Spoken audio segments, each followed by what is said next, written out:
Michaung புயலின் போது CPCL நிறுவனத்தில் இருந்து வெளியேறிய எண்ணெய் கழிவானது எண்ணூர் கொசஸ்தலை ஆற்றிலும் கடல் பகுதியிலும் குடியிருப்பு பகுதியிலும் கலந்தது.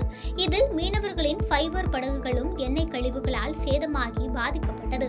இதனையடுத்து பாதிக்கப்பட்ட 6 கிராமங்களுக்கு நிவாரணம் அறிவித்த நிலையில் தாங்கள் விடுபட்டதாக கூறி தற்போது திருவொற்றியூர் குப்பத்தைச் சேர்ந்த 1000க்கும் மேற்பட்ட மீனவர்கள் சாலை மறியலில் ஈடுபட்டு வருகின்றனர். மறியலில் ஈடுபட்டு வரும் மீனவர்களிடம் வருவாய்த்துறை அதிகாரிகள், காவல்துறை அதிகாரிகள் பேச்சுவார்த்தை நடத்தி வருகின்றனர்.